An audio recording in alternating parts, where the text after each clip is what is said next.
to the Entrepreneurship Networking Program. Your host, Mwila Jonathan Puku, and tonight we shall be talking about students to graduates to entrepreneurs. Remember, our aim is to encourage students to be able to start business even as they are in school, to ensure that they actually understand the business regulatory requirements. And tonight we're joined by a prominent young man, an accounting student, and also is pursuing some business. And actually is trying to open a company called Mula Group. Welcome, Mr. Ilukena. Thank you very much, Jonathan. Thank you for the introduction. It's an honor to be here. All right. We're very happy to be joined. As you know, that students are actually the youth that we want to have to actually start these businesses. So it's very good that we have young men that are actually starting businesses and they're looking to actually pay for their school and also to actually start doing business even as they graduate. So I'll just get into it, Mr. Ilukena. Tell us about Mula Group of companies. Okay, what is it all about? So right now it's a network. As we get all the necessary paperwork done, right now it's a network of lots of financial professionals and small-time businesses that help out with admin services for small businesses. We partner with social media managers. We partner with different types of accountants. We partner with people who get down to the core issues that a lot of SMEs are struggling with. Guys who help out with helping them find finance, helping small soft loans, like, from these small, they normally called Kaloba or some, those type of businesses, to help move out the key issues that, these businesses face. Okay. So does it mean you also look at the marketing aspect? Yes. The fact that you are talking about trying to bridge the gap and to network with different businesses. So are we looking at do you look at also marketing as one of the products that you're actually doing? Because I heard you mention financial. Yes, as well as marketing, because, for small businesses, having skilled work and, the ability to make a polished image of your company, to brand yourself, understand what a brand is, can be a challenge. Okay. Because, as a small business, the spirit is there, but you cannot be everything. And those are the gaps which are trying to help out these small businesses with those type of services, to connect the guys who need the service and the guys who are able to provide it at a rate that is more friendly for these SMEs. Because, these guys, they can't afford to go to these really big, expensive places. Okay. They got to handle it at the basic level. I'm talking about your ordinary restaurant down the road, which doesn't have that type of income. So that's how we were getting a lot of students into that type of work. We're getting some fresh grads who maybe say that they're tired of waiting months without a job or something. Hey, you can start working with these guys. And that's pretty much the whole gimmick that's going on right now. Okay. I know that as much as the idea is, of course, to try and make people get to do business, obviously there's some income related plan you have. What made you, as a student, to think of, let me start up something? Obviously, not to say that this is the type of product you wanted to start selling, but what made you feel, okay, I'm a student and I need to do something instead of just waiting to graduate and actually start a job? Okay. The issue for me was it came from a crisis. Okay. At the point where funds were not too available. And as a man, you can't just say, okay, things are tough, and me cry about it. I noticed the gap. I cannot really get to very big people, but at where I am now, I can start with small services which can build up towards those much bigger projects. Okay. And you find that those small things, you find that, these smaller firms, it's really SME, the S in the SME, you find that they lack those things, and they can't really afford them. So you fill in the gap at a more friendly rate. And because of the size of the company, the work is not even too much. When you find that you put it all together, it goes back to your school fees.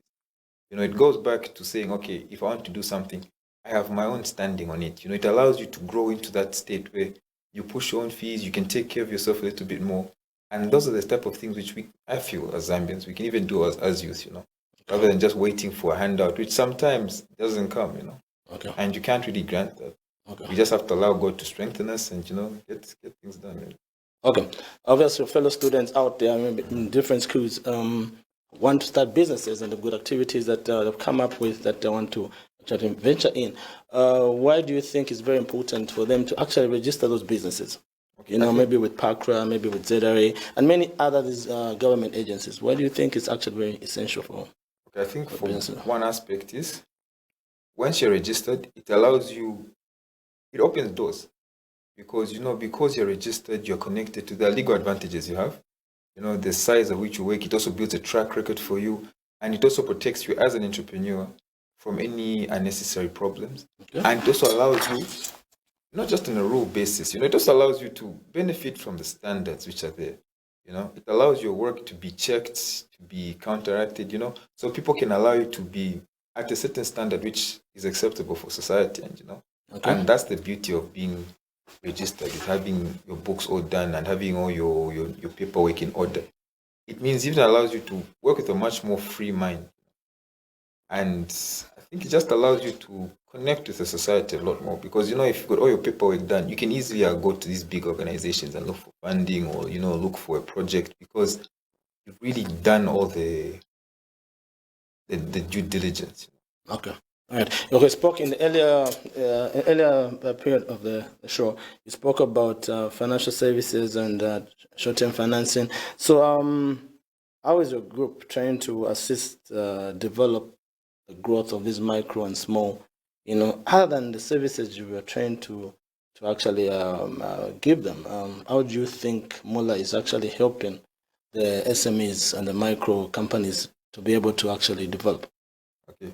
From the basic side of things, since you put it there, okay. Start from the basic. Okay, from the most basic thing is, we allow what we do by connecting, really. One of the biggest things we do is really connect. I was going to say there, in a nutshell, which really makes it such a useful thing is the connect. You find that where the gaps are within your business, maybe an entrepreneur is good at maybe making food, but they can't do everything else, and they don't have the resources to do everything else in-house. It gives them a small outsourcing option. We help them find small outsourcing options to help cover those gaps. If you're short on cash flow, you can't really go that much, but we know there's a guy one of the guys we work with, these microfinance guys who do these loans. Hey, this guy is short on cash flow, 2-3 months, a small loan. This guy is trying to look for this type of money, this type of income. At the same time, those small things, which in Zambia, 97% of businesses are SME. And you find that a lot of them they face SME problems, which are the most three common, of course, funding and, the ability to have skilled labor. Because sometimes people have the heart, but they can't afford the skill. And some people have the skill, but they can't find the work.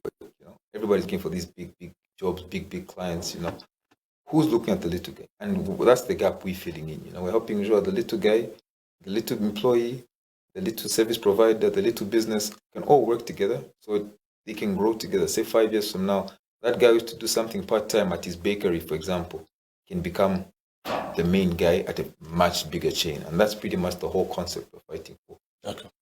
And as we grow, same process. Okay, now that's perfect. But as you remember, we had a theme last year at the Agricultural Commercial Show, innovation through technology. I've just seen things are changing.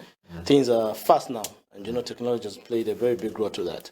So as yourself, and also just as your company, how are you using technology to actually implement some of your objectives, maybe in the briefest way? Okay, the briefest way I can tell is apps. I won't lie, as an app, a lot of apps on your phone do a lot of things. You can have QuickBooks, you can have different digital services. And that's what we really are teaching a lot of SMEs about, the ones we work with. We get them onto digitalizing their stuff, Instead of just having, we let them be aware of, for example, one simple app, which I love so much, like Canva. Sometimes even just a flyer on Facebook, you can make a really good flyer just off basic apps like Canva, InShot, and all those type of apps, for example, they allow you to make content which is also inspiring and really gets the job done compared to shoddy work, which is just, forced. And that's why we've already got a couple of apps we're using for our work. But even now, also trying to develop our own in-house app. And that's the big project we're really fighting for. And just putting it up to good. And hopefully by the end of this year, latest, it'll be up and we can be distributing it to our customers just to continue the same work, but on a more digital point. Because digital is at your fingertips. Because imagine if you could have all your access to your business on your phone. You can make your calls on your phone. You can track everything. You're seeing all of it on your phone. And only that happens through technology. Because if you don't have technology, you can't have anything.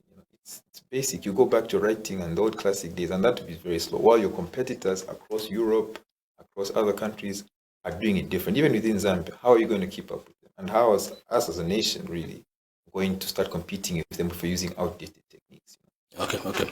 That's Mr. Elukanamula, a student, but also pursuing some business. It's very encouraging that we have people that are actually in school and also trying to ensure that they're able to do some business. Extra income is very, very important. As we're closing the program, I just want to hear from you. Do you have any last words of encouragement, obviously, to some of your fellow students that wish to pursue some business? Okay, I think one thing we need to take as youth, especially as youth students, start small. Like don't fear to be the best amateur. Be the best amateur. Be the best amateur for 2 years, and then you'll be the best semi-professional for a year, and maybe 2 years later you'll be the best professional. Then you'll be a master. Don't try and rush everything. Don't be afraid to take that job for 1.5 or 1 pin. All of that will just grow up your exposure. And just take it step by step. You'll get there. Just what a punch. All right. Okay. Thank you, Mr. Elukena, for joining us tonight, and I hope to see you again. And best of wishes to your business. Thank you. Thank you, viewers, and see you next week.